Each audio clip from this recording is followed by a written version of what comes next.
Okay, so here's pre-calc. It's 9-66, and it says Linda takes 2 hours more than Greg to service a photocopier. Together they can service the copier in 5 hours. How long does each person take to service the copier on his or her own? So first thing I did is I tried, I know distance equals rate times time. I know it's what we call a dirt problem. So I know rate is distance over time. In this case, the distance is just going to be one job. Like they serviced one photocopier, so the distance is going to be one. So rate is going to be 1 over time. Um,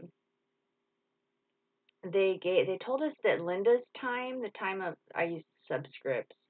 They told us Linda's time was 2 plus Greg's time, so I thought X, um, it'd be nice to let X stand for Greg's time because all we'd have to do is add 2 to it to make Linda's time. So I know that if they're working together, then like rate times time, like Linda's rate times time plus Greg's rate times time is going to add up to be 1.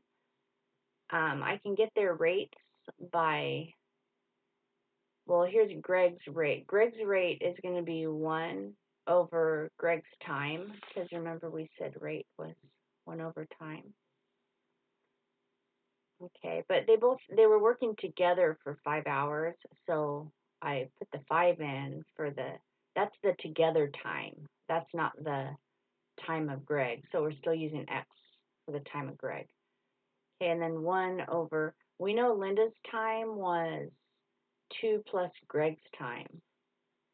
So I'm using rate. It's rate times time of Linda plus rate times time of Greg. It equals 1. So then I just did fraction math on it.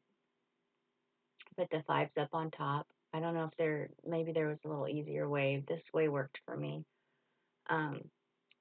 Then I needed a common denominator, so I multiplied this fraction by x over x, and I multiplied this fraction by x plus 2 over x plus 2, so I would have a common denominator. And then you know that I love cross products, so I just wrote the 1 over 1. And I did cross products, or you could say, if you don't like cross products, you could just say I multiplied both sides by this denominator, x times x plus 2.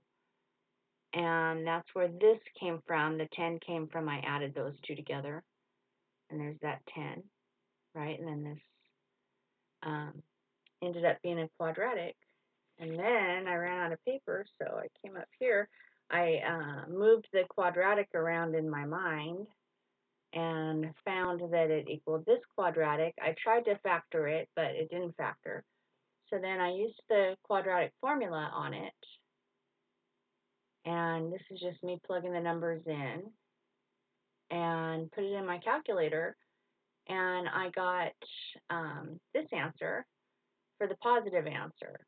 Because square root 25 is 5, right? So square root 26 is bigger than 5. So the negative answer isn't, well, 4 minus something that's a little more than 5, that's going to be negative. I don't want that one. So I just used the plusy one, and I got 9.1. So that, and remember we let x equal the time of Greg. So Greg's time was about 9.1, and we know Linda's time was 2 hours more. So we added 2, and we got 11.1.